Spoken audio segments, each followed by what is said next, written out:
sekarang kita akan mulai seri baru, yaitu membedah Quran. Benarkah Quran sama sampai setitik komanya tidak berubah sejak zaman Muhammad? Dan bahwa Quran yang dipegang Muslim sekarang sama dengan Quran yang ada pada zaman Muhammad? Yuk kita lakukan investigasinya. Kenapa sih kita sebagai anak-anak Tuhan kita perlu belajar baik itu mengenai Alkitab maupun mengenai Islam supaya kita tidak ditipu? Kita perlu cerdas dan pintar teman-teman. 2 Timotius 2 ayat 15 sampai 16 mengatakan demikian. Study to show thyself approved unto God, a workman that needed not to be ashamed, rightly dividing the word of truth. Belajarlah untuk menunjukkan bahwa dirimu pantas diakui oleh Tuhan sebagai seorang pekerja yang tidak perlu merasa malu dan dapat dengan benar membedakan firman kebenaran. But shun profane and vain babblings, for they will increase unto more ungodliness. Tetapi hindarilah omongan yang kosong dan yang tidak suci, yang hanya menambah kefasikan. Ada banyak orang Kristen yang mengatakan, oh Alkitab sudah dipalsukan, Alkitab sudah diubah, Torah yang sekarang, Zabur ataupun Injil yang sekarang tidak sama dengan Zabur, Torah maupun Injil yang ada pada zaman Muhammad. Kita sudah melihat dan membedah Alkitab.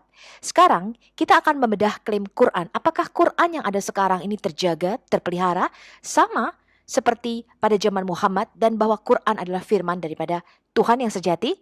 Yuk kita lihat Quran, the original story. Teman-teman Kristen perlu tahu ya, bahwa ada banyak versi Quran. Nanti saya jelaskan versinya apa saja. Paling tidak ada 4 versi besar Quran yang dipakai oleh Muslim di seluruh dunia. Indonesia itu menggunakan versi Hafs dari Azim. Jadi hafalan Quran versi Imam Hafs ini yang dipakai oleh Muslim Sunni termasuk yang ada di Indonesia. Quran versi Hafs ini dipakai hampir kurang lebih 92-95% Muslim di seluruh dunia. Sisanya mereka menggunakan hafalan versi lainnya. Total sekarang kita menemukan ada 37 versi Quran yang berbeda. Pada video saya mengenai Unlock the Bible, kalau Alkitab itu direkonstruksi dari kodeks ataupun manuskrip yang kita temukan, total 24.600 lebih sekarang, papirus-papirus manuskrip dan kodeks yang ditemukan, dan Alkitab kita direkonstruksi dari manuskrip yang ada, tetapi kalau Quran tidaklah demikian teman-teman. Quran itu murni berdasarkan hafalan. Jadi Islam tidak punya manuskrip yang utuh sama persis seperti Quran versi Hafs sekarang. Quran yang mereka pakai sekarang ini adalah versi hafalan Imam Hafs dari Ashim. Nanti kita lihat ya. Totalnya ada 114 surah. Anda lihat di situ, mulai dari Al-Fatihah sampai Anas.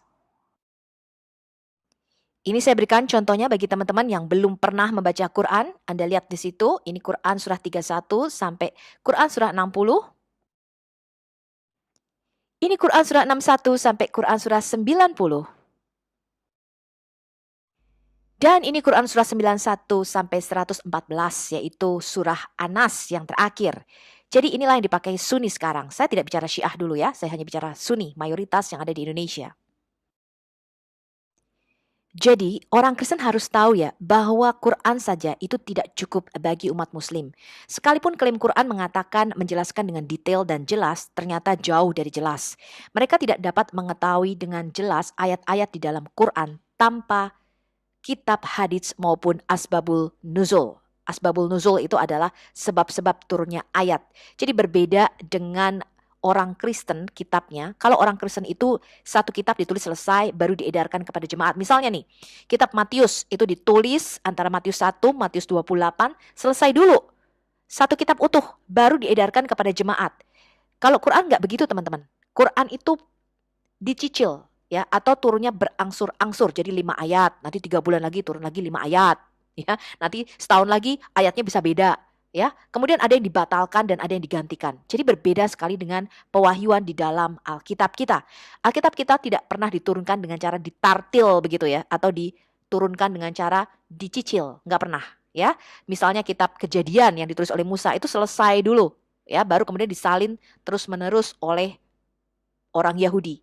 Ya, begitulah cara Alkitab kita ditulis. Nah, ini berbeda dengan Quran, teman-teman.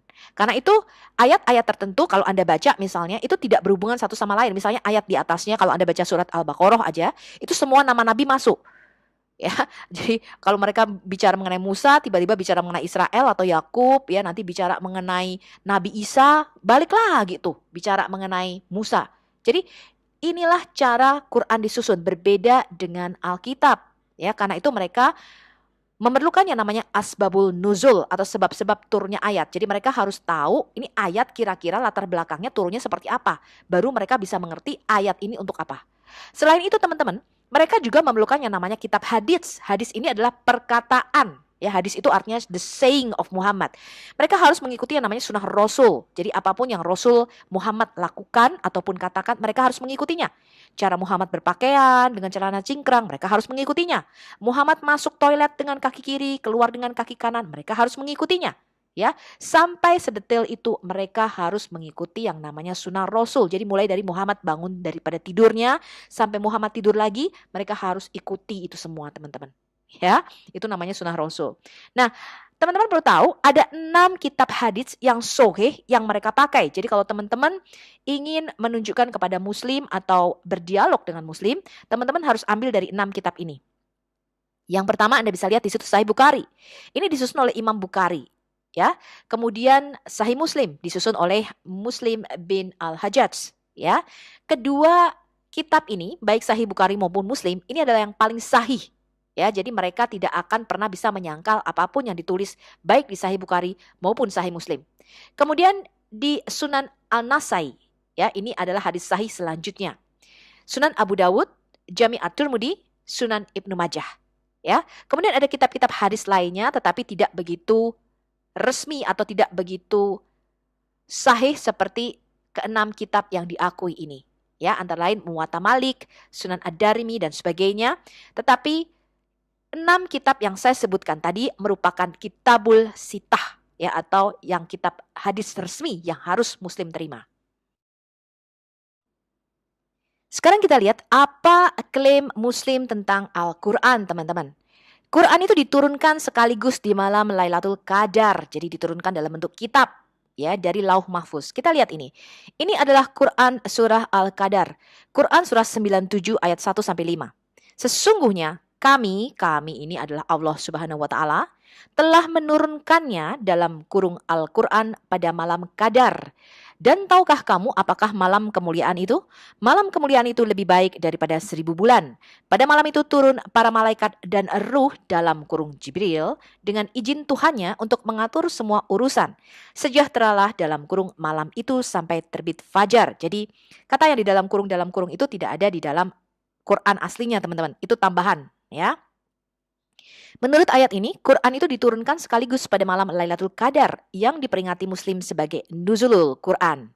Quran itu diturunkan dari Lauh Mahfuz, dari tablet yang kekal yang ada di surga. Lauh Mahfuz ini adanya di sisi Allah, ya. Jadi Allah, kemudian sebelahnya itu ada Lauh Mahfuz, ada Ummul Kitab namanya atau ibu daripada kitab, induk kitab. Dari induk kitab inilah Quran diturunkan. Kemana? Ke Baitul Izzah atau ke langit pertama. Baitul Izzah ini disebut rumah kemuliaan. Jadi menurut umat muslim, langit itu ada 7 lapisan, teman-teman. Ya, jadi diturunkan dari langit ke-7 ke langit pertama. Ini menurut para ahli tafsir Quran. Tetapi ternyata kita mendapati kontradiksi di dalam Quran, teman-teman. Bahwa Quran itu diturunkan secara bertahap. Kita lihat dulu. Ini adalah Quran surah Al-Furqan. Quran surah 25 ayat 32. Mereka yang tidak percaya berkata mengapa Quran tidak diturunkan kepadanya sekaligus. Demikian untuk memperkuat hatimu dan kami mewahyukannya secara bertahap. Kemudian Quran surah Al-Isra, Quran surah 17 ayat 16. Dan Al-Quran dalam kurung kami turunkan berangsur-angsur agar engkau dalam kurung Muhammad membacakannya kepada manusia berlahan-lahan dan kami menurunkannya secara bertahap. Jadi muslim percaya tiap kali turun itu sekitar 5 sampai maksimal 10 ayat. Penulisan Alkitab itu bukanlah bertahap beberapa ayat, melainkan tiap kitab selesai kemudian ditransmisikan dengan disalin terus-menerus. Tetapi ternyata kita mendapati kontradiksi di dalam Quran, teman-teman, bahwa Quran itu diturunkan secara bertahap. Kita lihat dulu. Ini adalah Quran surah Al-Furqan, Quran surah 25 ayat 32. Mereka yang tidak percaya berkata mengapa Quran tidak diturunkan kepadanya sekaligus. Demikian untuk memperkuat hatimu dan kami mewahyukannya secara bertahap. Kemudian Quran surah Al-Isra, Quran surah 17 ayat 16. Dan Al-Quran dalam kurung kami turunkan, berangsur-angsur agar engkau dalam kurung Muhammad membacakannya kepada manusia berlahan-lahan dan kami menurunkannya secara bertahap. Jadi Muslim percaya tiap kali turun itu sekitar 5 sampai maksimal 10 ayat. Penulisan Alkitab itu bukanlah bertahap beberapa ayat, melainkan tiap kitab selesai kemudian ditransmisikan dengan disalin terus-menerus. Jadi karena ayat-ayat kontradiksi mengenai turunnya Al-Quran inilah, maka para ahli tafsir mau mengakomodasi kedua-duanya. Kita baca dulu yuk. Ada ayat yang mengatakan Quran diturunkan secara sekaligus, tapi ayat lain mengatakan Quran diturunkan secara tartil atau bertahap. Kita lihat surat Al-Baqarah, surah 2 ayat 185. Bulan Ramadan adalah dalam kurung bulan yang di dalamnya diturunkan Al-Quran sebagai petunjuk bagi manusia dan penjelasan-penjelasan mengenai petunjuk itu dan pembeda dalam kurung antara yang benar dan yang batil. Kemudian Ibn Abbas, yaitu sepupu daripada Nabi Muhammad, dan para ahli tafsir lainnya mengatakan Allah menurunkan Al-Quran sekaligus di satu waktu dari tablet yang terpelihara yang ada di surga, yaitu di Lauh Al-Mahfuz di sisinya Allah, ke rumah kemuliaan dalam kurung Baitul Izzah yang ada di surga dunia ini. Kemudian turun berangsur-angsur atau tartil kepada utusan Allah berdasarkan kejadian-kejadian yang muncul selama periode 23 tahun. Ini adalah tafsir Ibn Katsir mengenai Quran surah Al-Qadar ayat 1-5. Karena kontradiksi antara turunnya Quran di malam Lailatul Qadar dengan turunnya wahyu kepada Muhammad, maka para pakar Islam khususnya Ibn Abbas berusaha menyatukan konsep Lailatul Qadar, di mana dikatakan Quran turun utuh dalam bentuk kitab diiringi malaikat-malaikat dan roh dengan turunnya wahyu pertama di Gua Hira. Tadi kita sudah membaca Quran surah 97 Al-Qadar ayat 1-5. Sesungguhnya kami telah menurunkannya dalam kurung Al-Quran pada malam kemuliaan. Kemudian pada malam itu turun malaikat-malaikat dan roh. Maka para pakar Islam menafsirkan teori bahwa Quran itu diturunkan secara utuh satu kitab dari langit ketujuh ke Baitul Izzah, ke langit pertama, dengan riuh diiringi malaikat-malaikat dan ruh. Kemudian dicicil atau ditartil sama Jibril selama 23 tahun kepada Muhammad, di mana wahyu pertama adalah di Gua Hira, yaitu surat Al-Alaq atau Quran surah 96. Malam Lailatul Qadar sampai sekarang tidak diketahui kapan dan Muhammad menyuruh pengikutnya untuk mencarinya sendiri. Lailatul Qadar adalah mimpi Muhammad.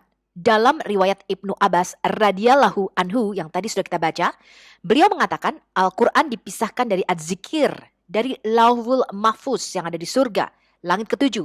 Lalu diletakkan di Baitul Izzah di langit pertama, di langit dunia. Kemudian Jibril menyampaikannya secara tartil kepada Nabi Sallallahu Alaihi Wasallam. Ini ada di hadis riwayat Hakim dalam Al-Mustadrak volume 2 halaman 223, Ibnu Abi Syaibah dalam Al-Musannaf volume 10 halaman 533, dan disahihkan oleh Az-Zahabi. Problemnya adalah ketika Al-Quran ini turun di malam Lailatul Qadar, tidak ada saksi siapapun kecuali Muhammad yang diperlihatkan di dalam mimpi. Karena hal inilah kapan tepatnya Lailatul Qadar tidak diketahui. Kita baca hadisnya. Telah menceritakan kepada kami, Muhammad bin Al-Mutsana telah menceritakan kepada kami, Abu Amir telah menceritakan kepada kami, Hisham dari Yahya dari Abu Salamah. Dia berkata, kami ingat Lailatul Qadar, lalu saya mendatangi Abu Sa'id Al-Khudri radhiyallahu anhu. Ia juga adalah temanku. Lalu saya bertanya, tidakkah Anda keluar bersama kami ke kebun kurma? Maka ia pun keluar dengan mengenakan jubah. Kemudian saya bertanya lagi, apakah Anda pernah mendengar Rasulullah Shallallahu Alaihi Wasallam menyebutkan mengenai Lailatul Qadar? Dan dia menjawab, ya, kami pernah melakukan itikaf bersama Rasulullah Shallallahu Alaihi Wasallam pada 10 awal pertengahan Ramadan. Dan ketika kami keluar pada pagi hari ke-20, Rasulullah Shallallahu Alaihi Wasallam berkhutbah seraya bersabda, sesungguhnya aku telah bermimpi diperlihatkan padaku Lailatul Qadar, namun aku lupa atau dilupakan lagi. Karena itu, carilah ia pada 10 terakhir Ramadan, yakni pada setiap malam ganjil. Dan sungguh di dalam mimpiku, aku bersujud di air yang lembab. Maka siapa yang mau melakukan itikaf bersama Rasulullah? Ini adalah hadits Sahih Muslim nomor 1995 Kitab Puasa. Sekarang kita baca hadis lain yang menceritakan bahwa Muhammad mimpi tentang Lailatul Qadar. Dan telah menceritakan kepadaku, Muhammad bin Abdul Allah telah menceritakan kepada kami, Al-Mutamir, telah menceritakan kepada kami, Umarah bin Ghaziyah Al-Ansori. Ia berkata, saya mendengar Muhammad bin Ibrahim menceritakan dari Abu Salamah, dari Abu Sa'id Al-Khudri radhiyallahu anhu. Ia berkata, Rasulullah Shallallahu alaihi wasallam melakukan itikaf pada 10 awal bulan Ramadan.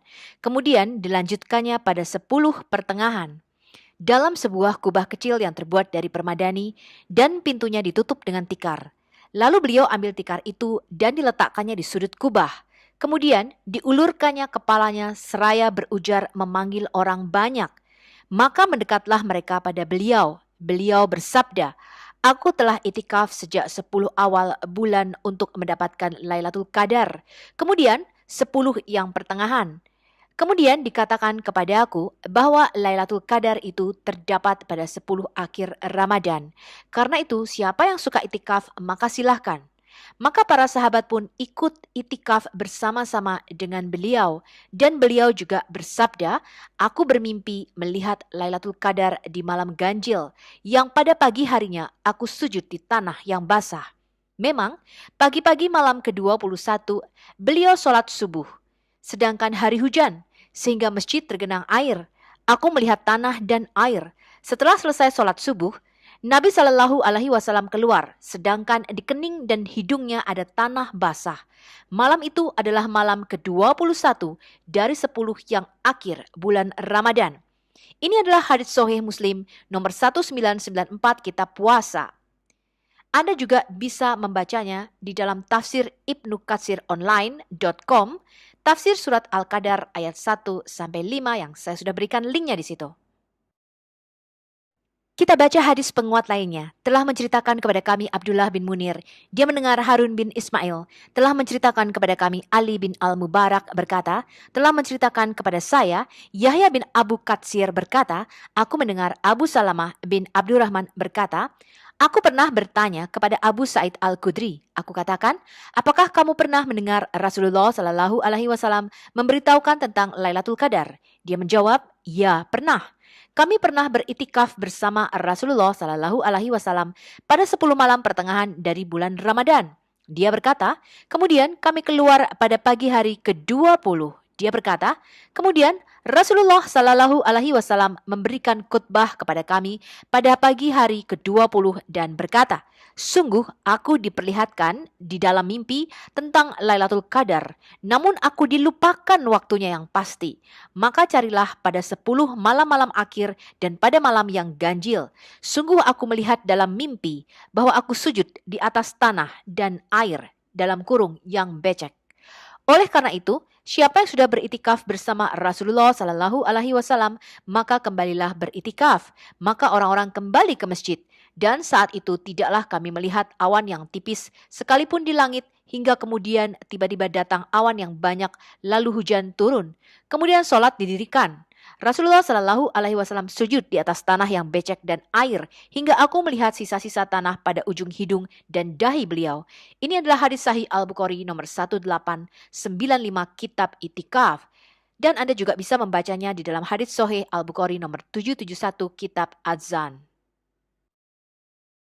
Satu lagi hadis yang menguatkan bahwa Lailatul Qadar adalah mimpi daripada Muhammad, yaitu hadis Sahih Al-Bukhari nomor 1877. Hal yang sama diceritakan dari Mu'adz bin Fadalah, telah menceritakan kepada kami dari Hisham, dari Yahya, dari Abu Salamah berkata, aku bertanya kepada Abu Sa'id Al-Khudri yang merupakan salah seorang sahabat karibku. Kemudian hal yang sama diceritakan bahwa dia beritikaf bersama Nabi Muhammad. Kemudian di dalam mimpi Nabi Muhammad diperlihatkan tentang Lailatul Qadar, namun dibuat lupa atau dilupakan. Dan sama, kemudian pagi harinya di dalam mimpi Muhammad melihat bahwa dia sujud di atas tanah dan air yang becek. Hadits penguat lainnya menyatakan hal yang sama. Inilah hadits Sunan Abu Dawud nomor 1174 Kitab Salat dan hadits Sunan An-Nasai nomor 1339 Kitab Sahwi atau Kitab Lupa. Perawinya beda teman-teman. Ini dari Al-Kanabi, dari Malik, dari Yazid bin Abdullah bin Al-Had, dari Muhammad bin Ibrahim bin Al-Harith Al-Taimi, dari Abu Salamah bin Abdurrahman, dari Abu Sa'id Al-Khudri. Dia menceritakan hal yang sama bahwa mereka beritikaf dengan Nabi Shallallahu Alaihi Wasallam. Kemudian Nabi Muhammad mengatakan demikian. Aku telah melihat dalam mimpiku tentang Lailatul Qadar, namun aku lupa. Aku mimpi pada waktu paginya aku bersujud pada air dan tanah. Maka carilah Lailatul Qadar pada malam yang ganjil. Kemudian Abu Said menambahkan pada malam itu terjadi hujan. Dan saat itu masjidnya laksana bangsal berteduh dan bocor. Abu Said juga menambahkan, dengan kedua mataku, aku melihat Rasulullah Shallallahu Alaihi Wasallam pergi, sementara pada dahi dan hidungnya ada bekas tanah dan air. Itu terjadi pada pagi hari malam ke-21. Jadi, karena tidak ada saksinya kapan Quran ini diturunkan pada malam Lailatul Qadar, maka terjadi kerancuan mengenai tanggal nuzulul Quran tersebut. Dikisahkan oleh Aisyah, utusan Allah berkata, cari Lailatul Qadar di malam-malam ganjil dari 10 hari terakhir Ramadan. Ini ada di Sahih Al-Bukhari 2017, buku 32, hadis nomor 4, volume 3, buku 32, hadis nomor 234. Kemudian, yang tadi sudah kita baca, ini ada di dalam hadis Sahih Muslim 1167, buku 13, hadis 280. Inggris referensinya ada di buku 6, hadis 2630. Sama dari Said Al-Khudri. Dia melaporkan Rasulullah menjalankan itikaf di tengah 10 hari Ramadan untuk mencari Lailatul Qadar yang sebelumnya ditunjukkan kepadanya. Ketika malam-malam ini selesai, dia memerintahkan untuk menyerang tenda. Kemudian dinyatakan kepadanya bahwa Lailatul Qadar berada di 10 malam terakhir Ramadan dan diperintahkan untuk mendirikan tenda lagi. Dia kemudian mendatangi orang-orang dan berkata, "Wahai manusia, Lailatul Qadar dinyatakan kepada saya dan saya keluar untuk memberitahu kamu tentang hal itu. Ketika itu ada dua orang datang berkelahi satu sama lain dan ada setan bersama mereka dan saya lupa itu. Jadi carilah di 10 malam terakhir Ramadan. Carilah pada tanggal 9, tanggal 7, dan tanggal kelima." Saya, dalam kurung salah satu perawi berkata, "Abu Said, kamu tahu lebih banyak dari kami tentang angka." Dia berkata, "Ya memang kami memiliki pengetahuan yang lebih baik dari kamu." Kemudian saya berkata, "Apakah yang ke-9, ke-7, dan kelima ini?" Dia berkata, "Ketika 21 malam terakhir dan 22 dimulai, itu adalah yang ke-9. Dan ketika 23 malam telah berakhir dan yang berikutnya adalah yang ke-7. Dan ketika 25 malam sudah berakhir, selanjutnya kelima." Ibn Khalad berkata, alih-alih kota Yahligan dalam kurung menentang, dia mengatakan yahtasiman atau mereka berselisih. Jadi ada dua orang yang berselisih tentang Lailatul Qadar pada waktu itu. Yang tadi kita sudah baca hadisnya. Kemudian Muhammad mengatakan ada setan bersama mereka. Sehingga saya lupa tadinya saya mau ngomong nih tentang Lailatul Qadar itu kapan. Tapi karena setan itu aku jadi lupa katanya. Ya, sehingga referensi hadis yang menyatakan Lailatul Qadar itu ada di hari pertama bulan Ramadan, ada yang menyatakan tanggal 17, tanggal 19, tanggal 21, tanggal 23, tanggal 24, tanggal 25, tanggal 27, tanggal 29, dan ada yang menyatakan malam terakhir Ramadan. Dan Lailatul Qadar ini berubah-ubah setiap tahunnya. Muhammad tidak tahu pasti dan bingung kapan Lailatul Qadar atau turunnya Al-Quran ini terjadi. Kita baca dua hadis yang sahih. Telah menceritakan kepada kami Muhammad bin Al-Mutsana, telah menceritakan kepada kami Khalid bin Al-Harits, telah menceritakan kepada kami Humaid, telah menceritakan kepada kami Anas dari Ubadah bin Asyamit berkata, Nabi Shallallahu Alaihi Wasallam keluar untuk memberitahukan kami tentang Lailatul Qadar. Tiba-tiba ada dua orang dari kaum muslimin yang membantah beliau atau bertengkar tadi ya. Kemudian yang hari satunya menyatakan ada setan bersama mereka sehingga Muhammad lupa. Tapi di sini dikatakan Muhammad mengatakan, aku datang untuk memberitahukan kalian tentang waktu terjadinya Lailatul Qadar. Namun si Fulan dan Fulan menyanggah aku sehingga kepastian waktunya diangkat atau menjadi tidak diketahui.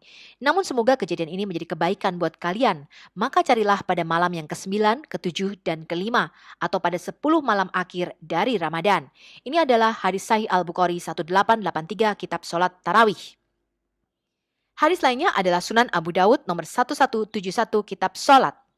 Telah menceritakan kepada kami Ahmad bin Hafs bin Abdullah As-Sulami, telah menceritakan kepada kami ayahku, telah menceritakan kepada kami Ibrahim bin Tahman, dari Abad bin Ishaq, dari Muhammad bin Muslim Az-Zuri, dari Damrah bin Abdullah bin Unais, dari ayahnya dia berkata, Aku pernah berada di majelisnya Bani Salama. Sementara waktu itu akulah yang paling muda. Mereka berkata, siapakah yang akan menanyakan untuk kita kepada Rasulullah Shallallahu Alaihi Wasallam tentang Lailatul Qadar. Pada pagi itu adalah tanggal 21 Ramadan. Lalu aku keluar. Maka aku dapati beliau tengah mengerjakan sholat maghrib. Kemudian beliau berkata, sepertinya kamu mempunyai keperluan. Jawabku, iya benar. Beberapa pemuda dari Bani Salamah mengutusku untuk menanyakan Lailatul Qadar kepada engkau. Kemudian Muhammad bertanya, tanggal berapakah malam ini? Jawabku, malam ke-22. Kemudian beliau berkata, pada malam inilah Lailatul Qadar terjadi. Kemudian beliau kembali dan bersabda, atau mungkin juga malam berikutnya. Yang beliau maksudkan adalah malam ke-23. Sekarang kita lihat dulu turunnya 10 perintah Allah kepada Musa. Turunnya Al-Quran di malam Lailatul Qadar yang diklaim oleh Muhammad, ini berbeda dengan turunnya 10 perintah Allah di Gunung Sinai kepada Musa, di mana seluruh bangsa Israel menyaksikan peristiwa Musa membawa 2 loh batu yang ditulis oleh jari Allah, dan muka Musa bercahaya, sehingga orang Israel takut memandang wajah Musa. Musa harus menyelubungi mukanya dengan kain. Ini ada di Keluaran 20 dan Keluaran 34. Peristiwa turunnya 10 perintah Allah ini dirayakan sebagai Hari Raya Shavuot yang diperingati tiap tanggal 6 Shifan. Biasanya mereka merayakannya selama 2 hari. Di dalam perjanjian baru, Hari Raya Shavuot ini dikenal dengan nama Hari Raya Pentakosta, yaitu turunnya Roh Kudus atas gerejanya. Ini adalah penggenapan janji Tuhan di Yeremia 31 ayat 31 sampai 33. Kita hafalin ya ayatnya. Sesungguhnya akan datang waktunya, demikianlah firman Tuhan. Aku akan mengadakan perjanjian baru dengan kaum Israel dan kaum Yehuda. Bukan seperti perjanjian yang telah kuadakan dengan nenek moyang mereka pada waktu aku memegang tangan mereka untuk membawa mereka keluar dari tanah Mesir. Perjanjianku itu telah mereka ingkari. Meskipun aku menjadi tuan yang berkuasa atas mereka. Demikianlah firman Tuhan. Tetapi beginilah perjanjian yang kuadakan dengan kaum Israel sesudah waktu itu. Demikianlah firman Tuhan. Aku akan menaruh Tauratku dalam batin mereka dan menuliskannya dalam hati mereka. Maka aku akan menjadi Allah mereka dan mereka akan menjadi umatku. Jadi Tuhan mengatakan, aku tidak akan lagi membuat Tauratku itu ditulis di loh-loh batu. Melainkan aku akan membuat perjanjian yang baru, di mana aku akan menulis Tauratku di dalam loh-loh hati manusia. Sehingga mereka besar kecil, kata Tuhan, tidak usah ada lagi yang mengajar, sebab mereka mengenal Allahnya. Nah, Roh Kudus yang dijanjikan ini, itu digenapi di dalam Kisah Para Rasul 2, di mana gereja pada waktu itu dipenuhi oleh Roh Kudus. Jadi Roh Kuduslah yang menulis Taurat di dalam loh-loh hati manusia. Kita lihat 2 Korintus 3 ayat 6. Rasul Paulus menulis, Yesus membuat kami juga sanggup menjadi pelayan-pelayan dari suatu perjanjian baru, yang tidak terdiri dari hukum yang tertulis, tetapi dari roh. Sebab hukum yang tertulis mematikan, tetapi roh menghidupkan. Jadi peristiwa Shavuot di dalam perjanjian baru, itu merupakan antitesis daripada Shavuot di dalam perjanjian lama.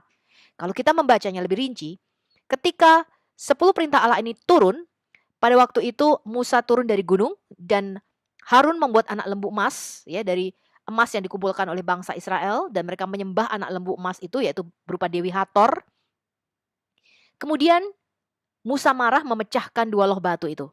Lalu Musa berkata, sekarang kamu jalan kian kemari membawa pedang dan bunuh. Pada hari itu 3.000 orang mati. Dan kalau kita lihat Shavuot di perjanjian baru, yaitu di Kisah Rasul 2. Ketika mereka dipenuhi oleh Roh Kudus, maka Petrus berdiri dan berkhotbah. Dan bangsa-bangsa yang mendengar berita keselamatan dari Rasul Petrus ini memberi diri mereka bertobat dan dibaptis. Pada hari itu 3.000 orang dibaptis. Jadi peristiwa Kisah Para Rasul 2 itu merupakan Shavuot atau perjanjian yang baru yang merupakan antitesis daripada Shavuot di perjanjian lama. Jadi kalau Alkitab itu ditulis oleh banyak penulis dan mereka tidak saling kenal satu sama lain, ya. Jadi Nabi Zakaria, Nabi Maleaki, Nabi Yesaya, Yeremia itu hidup pada zaman yang berbeda dengan Nabi Musa misalnya, ya. Alkitab ditulis oleh banyak penulis dan itu ditulis oleh manusia tentu saja. Tetapi tidak didiktekan, melainkan diinspirasikan oleh Roh Kudus. Hal ini kita lihat berbeda dengan klaim Quran. Quran itu didiktekan. Sekarang kita baca dulu, ini adalah Quran Surah Al-Qiyamah, Surah 75 ayat 18. Jangan menggerakkan lisanmu dalam kurung wahai Nabi untuk membaca Al-Quran saat wahyu turun, agar kamu bisa menghafalnya dengan cepat, karena kamu khawatir ia akan terlewatkan darimu. Sesungguhnya kewajiban kamilah mengumpulkannya di dalam dadamu. Kemudian kami membacakannya dengan lisanmu kapan kamu berkehendak. Bila Rasul kami Jibril membacakannya kepadamu, maka dengarkanlah bacaannya dan diamlah. Kemudian bacalah sebagaimana dia membacakannya kepadamu. Kemudian kamilah yang akan menjelaskan apa yang muskil bagimu, pemahamannya dari makna-makna dan hukumnya. Jadi ini adalah klaim Quran tentang wahyu, yaitu didiktekan. Dan hal ini berbeda dengan definisi pewahyuan di dalam Alkitab. Tidak ada nabi dalam menulis Alkitab yang didiktekan. Mereka menulis apa yang mereka saksikan dari perspektif manusia dan menuliskan apa yang Tuhan firmankan. Pewahyuan Alkitab tidak pernah dengan cara didiktekan. Kita lihat dulu ini. Ini Keluaran 32 ayat 16. Kedua loh itu ialah pekerjaan Allah dan tulisan itu ialah tulisan Allah ditukik pada loh-loh itu. Jadi ini adalah 10 perintah Allah yang ditulis dengan jari tangan Allah sendiri. Dan hanya inilah tulisan yang diturunkan dan ditulis oleh Allah dan diberikan kepada Musa dalam bentuk 2 loh batu. Kita lihat bagaimana caranya Alkitab lainnya ditulis. Sebab segala sesuatu yang ditulis dahulu telah ditulis untuk menjadi pelajaran bagi kita supaya kita teguh berpegang pada pengharapan oleh ketekunan dan penghiburan dari kitab suci. Roma 15 ayat 4. Semuanya itu terdapat di dalam tulisan yang diilhamkan kepadaku oleh Tuhan yang berisi petunjuk tentang segala pelaksanaan rencana itu. 1 Tawarik 28 ayat 19, di mana Daud diperlihatkan bentuk bait suci dan kemudian disuruh membuat replikanya. Dan dia lanjutkan itu kepada Salomo. Kita lihat ini, segala tulisan yang diilhamkan Allah memang bermanfaat untuk mengajar, untuk menyatakan kesalahan, untuk memperbaiki kelakuan, dan untuk mendidik orang dalam kebenaran. 2 Timotius 3 ayat 16. Kata diilhamkan di sini adalah theopneustos, artinya dihembusi oleh Allah. Ya, jadi Roh Kuduslah yang mengilhamkan semua tulisan-tulisan yang ada di dalam kitab suci kita. Kita lihat lagi, 2 Samuel 23 ayat 1 sampai 2. Inilah perkataan Daud yang terakhir. Tutur kata Daud bin Isai dan tutur kata orang yang diangkat tinggi. Orang yang diurapi Allah Yakub, pemazmur yang disenangi di Israel. Roh Tuhan berbicara dengan perantaraanku, firman-Nya ada di lidahku. Jadi bagaimana caranya penulis Alkitab ini bisa menulis firman-firman Tuhan?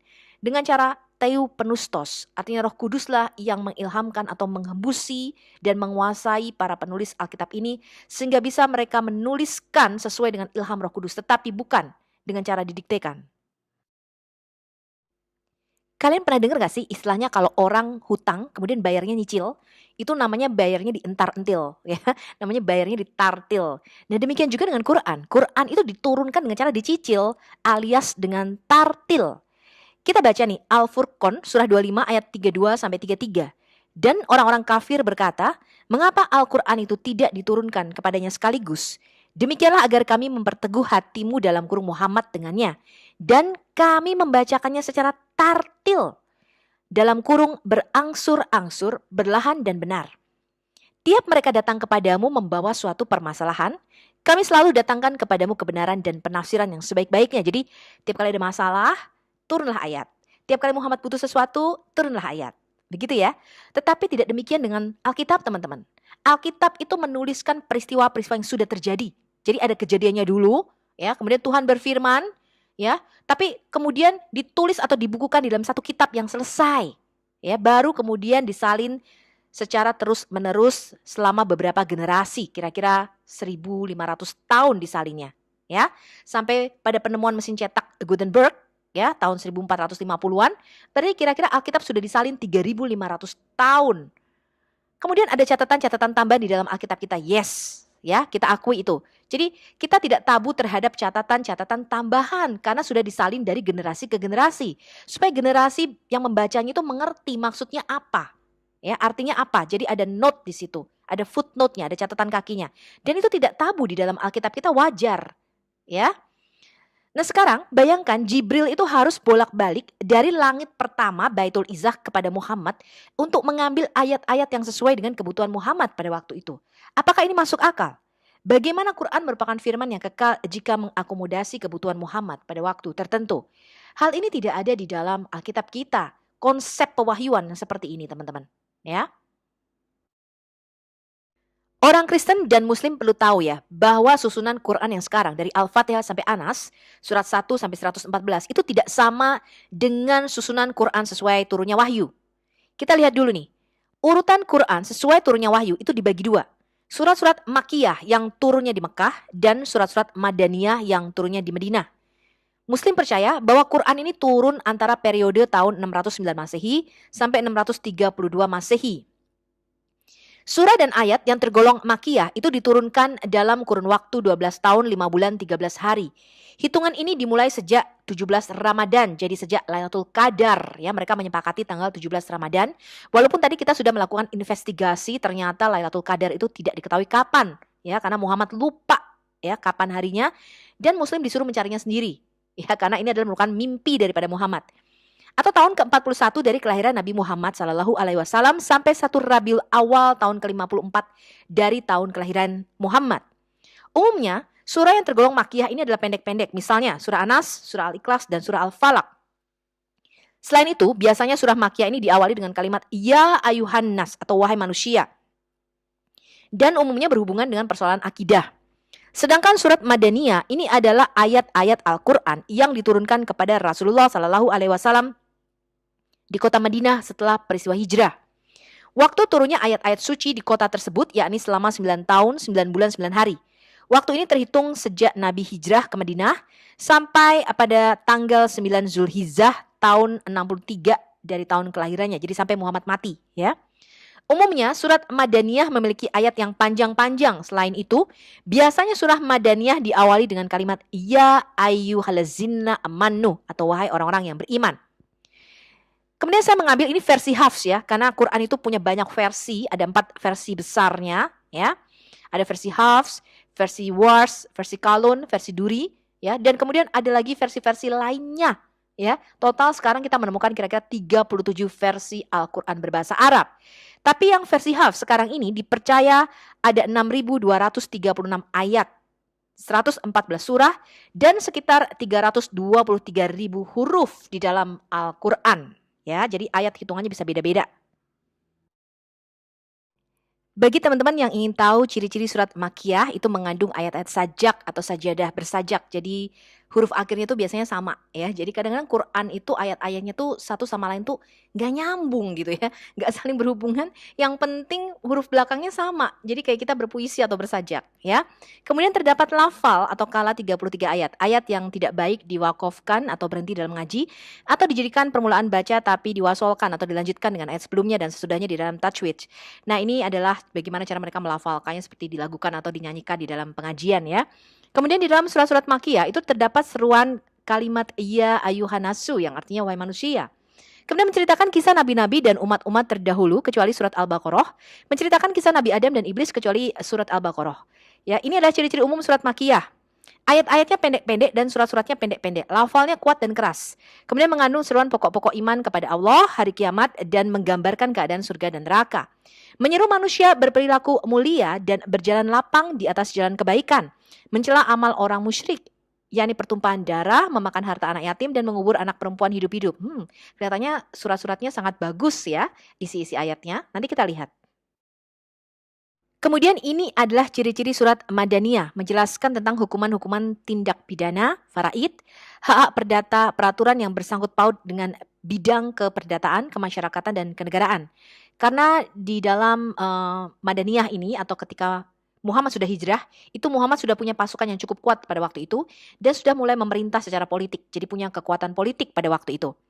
Menceritakan juga tentang orang-orang munafik kecuali Quran surah Al-Ankabut, surah laba-laba ya yang diturunkan di Mekah. Kebanyakan firman Allah dalam surat-surat Madaniyah itu dimulai dengan lafal Ya ayyuhallazina amanu yang artinya wahai orang-orang yang beriman.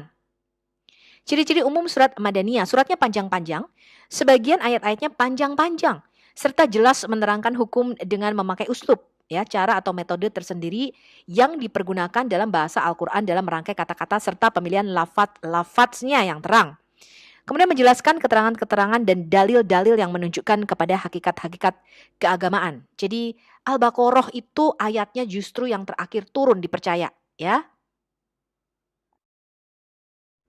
Sekarang kita melihat ada beberapa pengecualian ayat. Jadi ada surat-surat Makkiyah yang dimasuki ayat-ayat yang turun di Madinah. Ada surat-surat Madaniyah yang masuk ayat-ayat Makkiyah. Ya, jadi ada ayat yang diturunkan sesudah hijrah sekalipun di Mekah atau Arafah adalah Madani. Seperti yang diturunkan pada tahun penaklukan kota Mekah atau Fatu Mekah. Ya, misalnya di firman Allah katanya, sesungguhnya Allah menyuruh kamu menyampaikan amanat kepada yang berhak. Ini Quran surah An-Nisa, Quran surah 4 ayat 58. Ayat ini diturunkan di Mekah, di dalam Ka'bah pada tahun penaklukan Mekah atau Fatu Mekah. Atau yang diturunkan misalnya pada Haji Wada, seperti firman Allah ya. Surat Al-Maidah ayat 3, surat ini diturunkan di kota Mekah.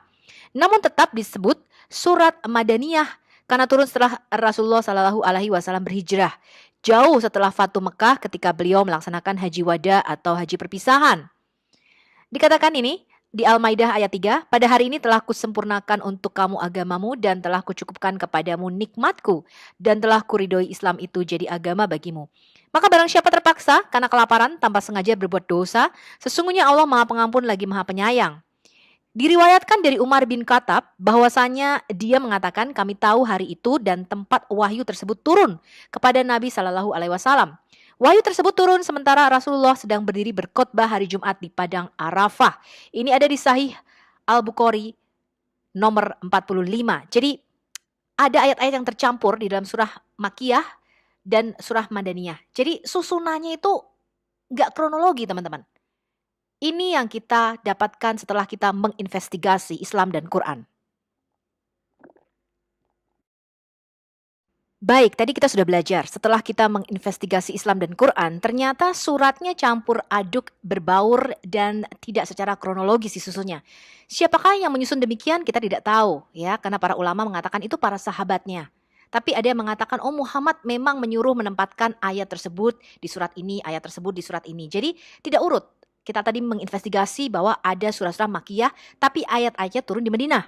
Ada surat-surat Madaniyah, ayat-ayat turun di Mekah. Ya, dan kita tidak tahu dengan pasti apakah memang Jibril membacakannya demikian, ya, ataukah Muhammad yang menyuruh. Kalau Muhammad merubah ayat-ayat tersebut dan menyuruh menempatkannya, misalnya nih, ayat tertentu dia suruh masukkan di surat Madaniyah, atau ayat tertentu disuruh masukkan di surat Mekah. Padahal ini tidak sesuai dengan turunnya wahyu, ya. Kenapa harus diacak-acak seperti itu? Ya, kita tidak akan tahu jawabannya. Tetapi ada 12 surat yang masih menjadi perdebatan. Surah-surah yang menjadi perselisihan di antara para ulama apakah termasuk Makkiyah atau Madaniyah itu ada 12 surat. Surah Al-Fatihah. Ini surat paling penting ya. Ini surah pertama ya, surah pembukaan di dalam Quran, tetapi masih menjadi perdebatan apakah turun di Mekah, apakah turun di Madinah. Kemudian surah Asy-Syaff, surah Ar-Ra'd, surah At-Tagabun, surah Ar-Rahman, surah Al-Mutaffifin, surah Al-Qadar, surah Al-Baniyah, surah Al-Zalzalah, surah Al-Ikhlas, surah Al-Falaq, dan surah Anas. Kemudian mereka sepakat bahwa jumlah surat Makkiyah ada 82 surah dan surat Madaniyah ada 20 surah. Mengetahui turunnya surah-surah ini penting. Kenapa teman-teman? Kenapa teman-teman Kristen maupun Muslim ini harus belajar? Mengapa kita harus tahu apakah surat ini termasuk Makkiyah atau Madaniyah? Untuk membedakan ayat-ayat yang sudah dinasakkan atau ayatnya dibatalkan dan dimansukkan, ayatnya digantikan. Ketika terdapat dua buah ayat yang kontradiksi di Makkiyah maupun Madaniyah.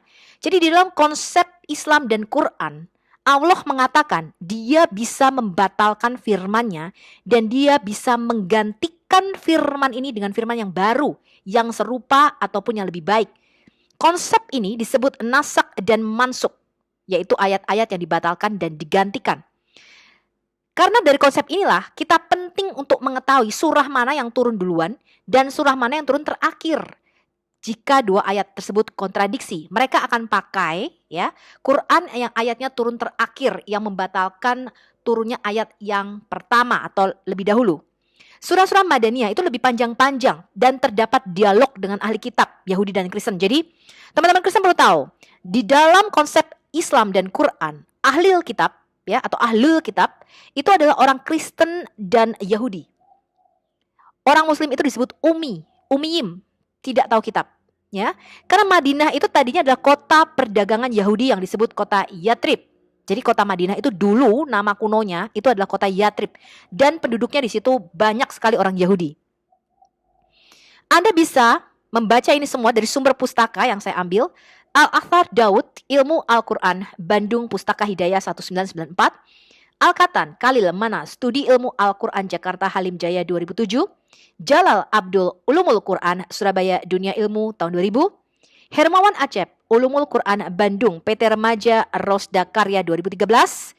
Syudi Mashfuk, Pengantar Ulumul Quran Surabaya, Karya Aditama 1997. Jadi kita perlu belajar dan kita perlu menginvestigasi bagaimana Quran ini diwahyukan atau diturunkan. Now let us investigate Islam deeper, teman-teman. Let us deep dive in Quran. Sekarang kita mau menginvestigasi Quran lebih dalam lagi. Siapa sih yang menamai surah-surah di dalam Quran itu? Kalau kita melihat Alkitab, teman-teman, kebanyakan nama-nama di dalam Alkitab kita itu sesuai dengan nama penulisnya. Misalnya kitab Yosua, ya, walaupun still in the debate apakah ini Yosua, apakah Nabi Samuel, tapi mostly kita percaya sebagian besar ditulis oleh Yosua, kemudian diedit oleh Nabi Samuel pada zaman Samuel menjadi nabi. Kemudian kalau kita lihat surat Samuel, ya, 1 Samuel, 2 Samuel, 1 Raja-Raja, 2 Raja-Raja. Kemudian kita lihat Tawarik ditulis oleh Nabi Yeremia. Kemudian kita lihat kitab Yeremia, Yesaya, Maleaki, dan kitab nabi-nabi kecil itu dinamai sesuai dengan nama penulisnya di situ. Kalau kita lihat Perjanjian Baru misalnya dinamai juga sesuai dengan nama penulisnya, ya, Matius, Markus, Lukas, Yohanes. Kemudian ada nama kota-kota di situ, di mana surat-surat itu ditujukan untuk jemaat di situ. Lalu, siapa sih yang menamai surah-surah ini di dalam Quran? Para sarjana muslim ini dengan suara bulat setuju bahwa ayat Quran ini diatur atas perintah Allah. Kapanpun ayat diturunkan, Nabi SAW memanggil para penulisnya dan mendiktekan mereka ayat tersebut. Kemudian menunjukkan nama dan tempat surat di mana ayat tersebut harus ditulis. Ini teori, ya. Pengaturan dan harmonisasi ini menjadi sifat ajaib Al-Quran. Harmoni lengkap ini menunjukkan bahwa Al-Quran diturunkan hanya dari Allah yang Maha Kuasa. Imam Malik berkata, Al-Quran disusun karena mereka muslim itu biasa mendengarkan dari Nabi. Kemudian Imam Al-Qurtubi berkata, Al-Quran diturunkan sekaligus ke surga terdekat. Ya, ini sama dengan yang disebutkan Ibn Abbas tadi, ya.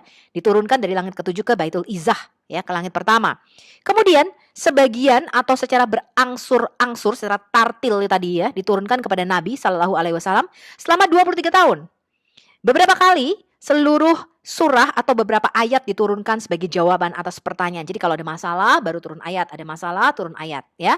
Jibril itu membimbing Nabi menempatkan dengan tepat penempatan ayat dan surah. Jadi mereka percaya bahwa Jibril yang nyuruh nih. Oh, nih ayat ini taruhnya di sini, ayat ini taruhnya di sini, gitu, ya. Jadi yang susunnya seperti itu Jibril. Apakah ada buktinya? Nggak ada, tentu saja, ya. Ini hanya asumsi atau teori mereka. Segala sesuatu berasal dari Nabi atas perintah Allah Subhanahu wa Ta'ala. Karena mereka percaya ini kan dari Allah, jadi mestinya Allah yang nyuruh dong, ya kan? Tidak ada kesempatan atau kepentingan bagi siapapun untuk melakukan perubahan di dalamnya. Allah Maha tahu, tetapi Allahu alam, hanya Allah yang tahu, ya. Nah, saya kasih Anda sumbernya, ini dari islamweb.net, ya. Kemudian ini adalah fatwa nomor 8121 tanggal 7 Januari 2001, judulnya Nama dan Nomor di dalam Al-Quran. Setiap surah di dalam Al-Quran itu telah diberi nama oleh Nabi SAW. Ya, ada beberapa yang sudah mereka ketahui namanya pada waktu itu. Karena ketika satu ayat diturunkan dari Allah, katanya Nabi SAW berkata untuk meletakkannya di dalam surah yang mana. Ada juga yang mengatakan bahwa surah Al-Quran dinamai karena digunakan secara luas oleh orang-orang dengan nama-nama ini. Dan beberapa percaya nama surah ini diberikan atas ijtihad para sahabat Nabi. Jadi mereka sepakat, oh nama surahnya ini. Ya. Sekarang kita lihat ini pendapat Ayatollah Javadi Amoli. Dia percaya dan berkata tidak ada alasan bahwa surah-surah ini dinamai secara infallible. Dan juga ada surah yang memiliki arti besar tetapi tidak demikian. Misalnya dia percaya bahwa surah Al-Baqarah tidak dinamai secara ilahi. Karena pertama, ya, tidak sesuai untuk surah yang begitu penting dinamai dengan nama binatang. Al-Baqarah artinya sapi betina. Ya, jadi ada banyak surah-surah di dalam Al-Quran itu ada surah sapi betina, surah semut, surah laba-laba, surah gajah, ya, dan lain-lain sebagainya. Ya. Nah, dia mengatakan, dan kedua ada beberapa riwayat yang memperingatkan agar tidak mengacu pada surah sebagai Al-Baqarah. Beberapa ulama kami menyebutnya sebagai surat di mana sapi disebutkan. Jadi mereka tidak begitu sependapat. Apakah Al-Baqarah ini yang namanya Allah gitu? Mengapa Allah menamakannya dengan nama binatang? Ya, karena sapi disebutkan hanya sebagian kecil aja di ayat di situ. Ya, kemudian Ayatollah Javadi juga percaya bahwa surah-surah seperti Yasin, Fatihah, ya, itu dinamai oleh Allah, sementara yang lain seperti Ankabut, surah laba-laba, ya, Namlah, surah semut, Baqarah, surah sapi betina dinamai oleh orang-orang. Sumbernya adalah Ibn Ashur, Muhammad Ibn Tahir Al-Tahrir, Fa Al-Tanfir, volume 1 halaman 88, Ibrahim Abiyari, Al-Museatul Quraniyah, volume 1 halaman 388, Daud Al-Atar, Mujaz Ulum Quraniyah, halaman 138, dan banyak sumber lainnya. Jadi beberapa surah di dalam Quran itu dikenal dengan lebih dari satu nama. Jadi nggak mungkin yang menamainya adalah Allah. Ya, karena pada waktu itu beredar, oh nama surahnya ini. Jadi ada banyak nama-namanya. Kita lihat dulu nih. Contoh Al-Fatihah. Saya sudah bicarakan khusus mengenai surat Al-Fatihah di video saya sebelumnya. Anda bisa baca. Ya, Al-Fatihah ini disebut pembukaan. Tapi dia punya banyak nama lainnya teman-teman. Contoh, Umul Alkitab, ibu dari kitab, Kan harta karun, Wakiyah pelindungan, Al-Azaz pondasi, Nur terang, Al-Hamad pujian kepada Allah, Asy-Syifa penyembuh, Al-Ruqyah penawar, ya bahkan disebut juga mantra. Jadi surat Al-Fatihah ini disebut juga mantra karena dibacanya berulang-ulang. Kemudian As-Salah atau doa, Sabaul Matani yaitu 7 ayat yang diulang. Al-Wafiyah yang sempurna, Al-Quran Al-Azim bacaan yang mulia, Al-Kafiyah mencukupi. Ini kata Imam Al-Qurtubi. Jadi kita bisa membuktikan dari sejarah bahwa nama-nama surah itu disebut dengan nama-nama yang banyak sekali dan tidak seragam. Surah Al-Baqarah sapi betina disebut juga surah Az-Zahra, surah cahaya, Az-Zanam puncak, Az-Fustaat tenda atau pavilion. Kemudian At-Taubah misalnya, itu dikenal dengan lebih dari satu nama. Di dalam hadis, At-Taubah ini disebut juga dengan surah Bara'at, teman-teman, ya, penolakan. Atau surah 41 dikenal sebagai surah Fusilat atau surah Hamim. Surah 76 dikenal sebagai surah Dahrar atau surah Insan. Kemudian di antara surat-surat yang memiliki 2 nama juga ada surat nomor 17 Al-Isra, ya, yang mereka mengatakan ini loh buktinya Muhammad diangkat ke langit ke-7 dan mengalami perjalanan Isra Mi'raj. Tadinya surat ini disebut dengan surah Bani Israel, teman-teman. Aneh ya. Kemudian surah 40 disebut juga surah Ghafir atau pemberi ampunan dan juga surah Mukmin, orang beriman. Surah 47 itu surah Muhammad, tadinya bernama surah Al-Qatal, surah perang. Kenapa? Karena mereka pikir, kenapa ya Nabi Muhammad ini kok jarang banget disebut di dalam Quran, gak ada surahnya lagi. Ya, jadi mereka membuat surah 47, ya, yang tadinya surah Al-Qatal menjadi surah Muhammad. Kemudian surah 96, Al-Alaq, gumpalan darah, tadinya disebut juga surat Iqra. Jadi nama-nama surat ini tidak secara pas ditemukan atau sama pada waktu zaman Muhammad dan dikenal dengan berbagai nama. Jadi ada perkembangan penamaan surah di dalam Quran. Sekarang kita lihat teman-teman, ini surah Quran sesuai turunnya wahyu. Kalau Anda lihat di sini, surat Al-Alaq atau surat Iqra, surah 96, itu dipercaya sebagai wahyu yang pertama kali diturunkan kepada Muhammad di Gua Hira. Tetapi Anda lihat sekarang, ada di nomor 96 di dalam Al-Quran. Surah Al-Fatihah, pembukaan, ini merupakan surah pertama di dalam Quran kalau kita baca sekarang. Tetapi kalau kita lihat sesuai turunnya wahyu, itu adalah wahyu kelima. Dan bahkan masih diperdebatkan apakah Al-Fatihah ini Makkiyah atau Madaniyah. Apakah turun di Mekah, apakah turun di Madinah. Yang kiri teman-teman, itu adalah Quran sesuai turunnya wahyu. Ya, yang pertama kali turun Al-Alaq, Al-Kalam, Al-Muzammil, Al-Mudathir, kemudian Al-Fatihah. Baru yang kedua Anda lihat nomornya 96, 68, 73, 74, 1. Itu adalah di mana surah-surah ini tersusun urutannya di dalam Quran yang Muslim pegang sekarang. Jadi kita lihat di sini, ya, acak ya teman-teman ya, nggak teratur ya. Nah sekarang kita lihat ini kalau sesuai dengan turunnya wahyu, semua ini yang turun di Mekah. Oke, ini adalah slide kedua, surah Quran sesuai turunnya wahyu. Anda bisa lihat di situ dari mulai Al-Qiyamah sampai Al-Mumin, ya. Ternyata tidak sama dengan susunan Quran yang sekarang ini dipegang oleh Muslim. Oke, ini Anda lihat teman-teman, ini adalah Al-Baqarah, surah sapi betina. Di dalam Quran versi Hafs yang sekarang ini merupakan surah nomor 2 setelah Al-Fatihah. Tapi kalau Anda lihat, sesuai dengan turunnya wahyu, ternyata wahyu ke-87 surah ini. Jadi jauh ya. Bahkan ulama mengatakan bahwa ayat-ayat terakhir itu diturunkan di dalam surah Al-Baqarah ini. Ini adalah slide terakhir surah Quran sesuai turunnya wahyu. Kalau Anda lihat di sini, ini adalah Al-Maidah. Di mana sekarang di dalam Quran versi Hafs yang dipegang oleh Muslim, ini nomor 5 ya, surah kelima. Tetapi sesuai turunnya wahyu nomor 112, jadi hampir terakhir yang diterima oleh Muhammad. Para ulama sampai sekarang masih memperdebatkan sebenarnya ayat mana sih ayat terakhir yang diterima oleh Muhammad itu. Ada yang mengatakan Al-Baqarah 167, Al-Baqarah 178, ada yang mengatakan Al-Maidah 3. They still in the debate sampai sekarang, ya. Tetapi kalau kita melihat surah sesuai dengan turunnya wahyu, Al-Maidah ini termasuk surat-surat Madaniyah, ya. Jadi terakhir dari kenabian Muhammad. Jadi hampir ketika Muhammad menjelang wafatnya, ya, Al-Maidah ini diturunkan. Ini adalah gambar ketika Muhammad menerima wahyu pertama dari malaikat Jibril.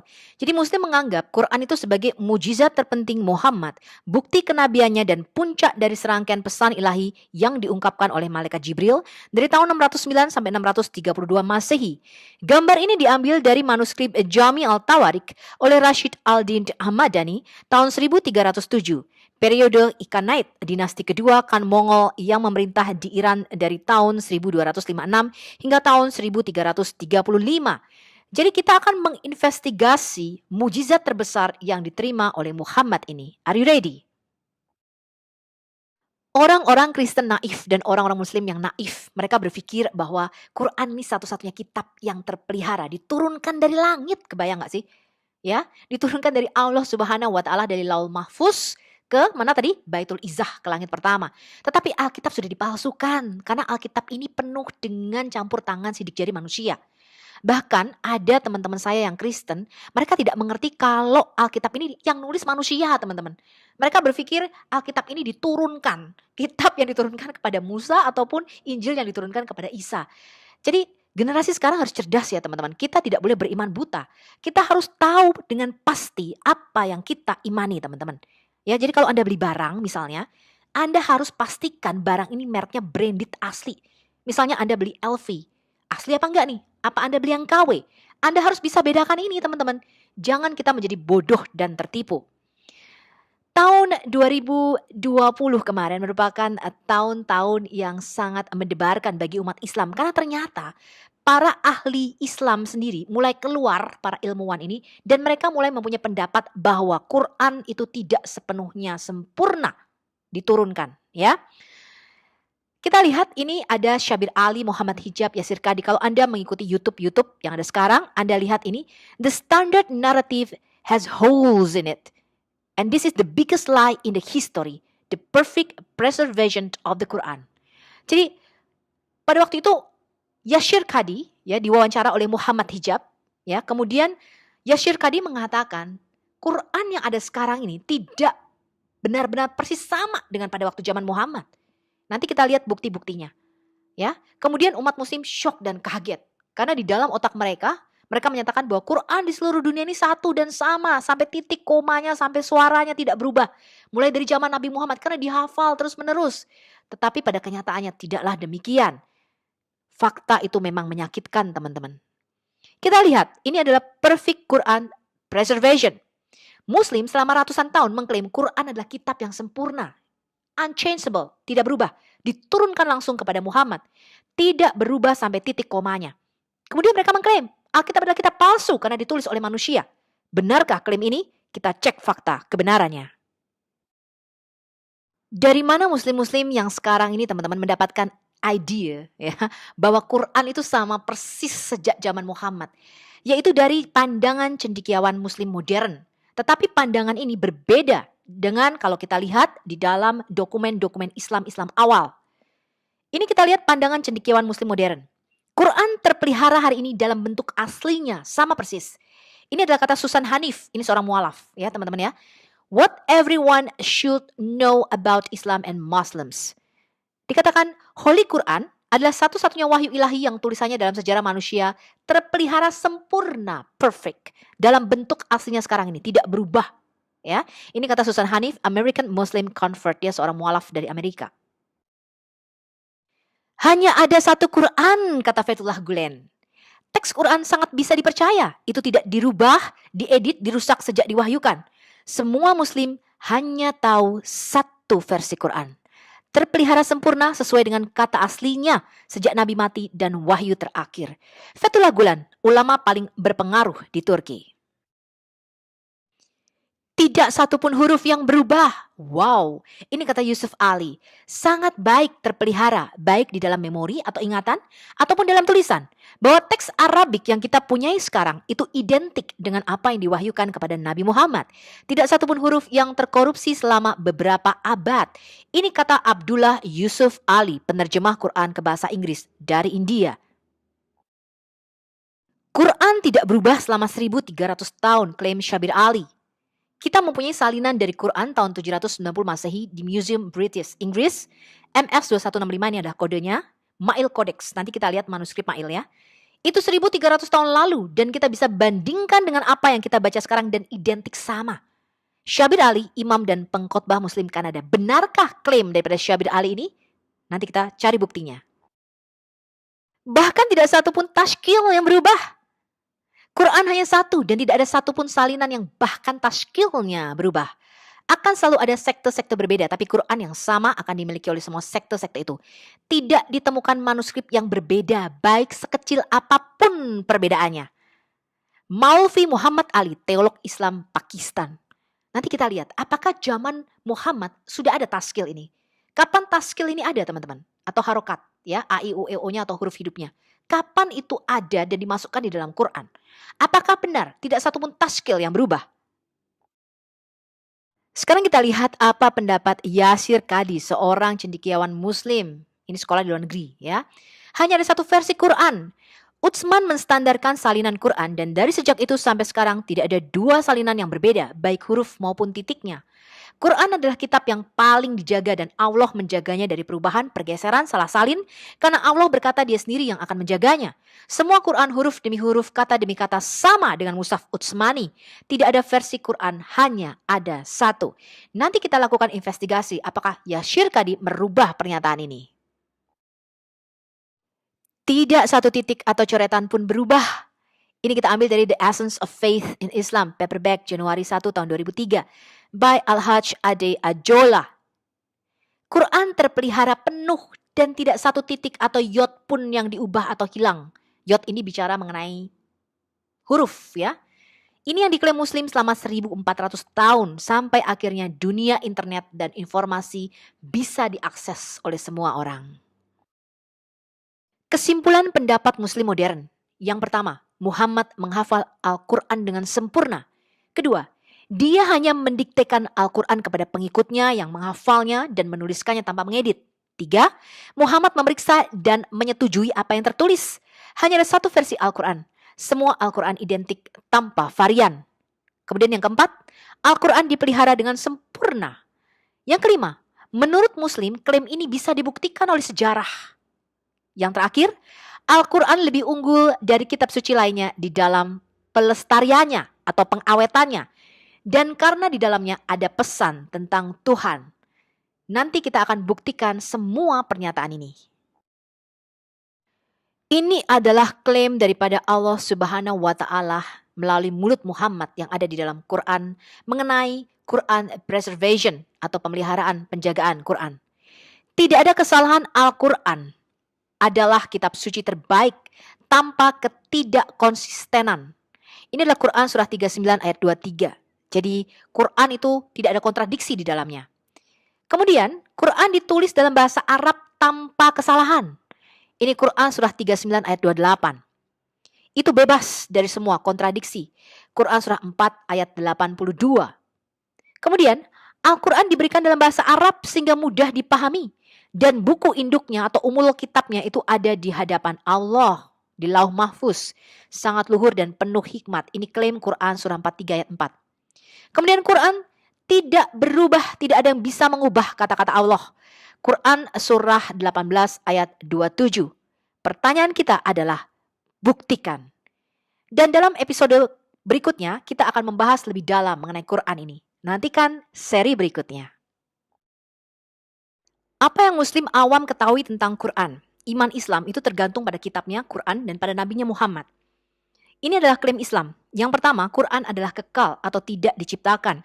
Eternal uncreated. Berdasarkan surah Al-Buruj, surah gugusan bintang, surah 85 ayat 21-22. Bahkan dalam kurung yang didustakan mereka itu ialah Al-Quran yang mulia yang tersimpan di Lauh Mahfuz. Jadi di dalam tablet yang kekal yang ada di surga.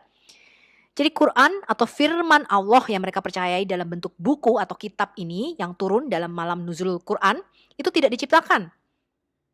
Yang kedua, Quran itu diturunkan atau send down lewat Jibril kepada Muhammad antara tahun 610 sampai 632. Kira-kira hampir 23 tahun ya, 22 tahun, 2 bulan, 2 hari. Ini ada di Sahih Al-Bukhari, volume 6, nomor 509. Yang ketiga, Quran itu dikumpulkan komplit oleh Utsman pada tahun 652 Masehi yang mereka sebut dengan Mushaf Utsmanik Quran. Kemudian ada 5 kopi atau 9 kopi, nanti kita lihat ya, dikirim ke 5 provinsi. Ini berdasarkan Sahih Al-Bukhari volume 6 nomor 510. Yang keempat, Quran tidak berubah atau unchanged selama 1400 tahun berdasarkan Quran surah 10 ayat 15, surah 18 ayat 27, dan surah 15 ayat 9. Ini adalah klaim yang dikatakan oleh Muslim zaman sekarang atau zaman now. Pertanyaan kita adalah buktikan. Pada episode berikutnya kita akan deep dive ya. Kita akan membahas Quran lebih mendalam lagi.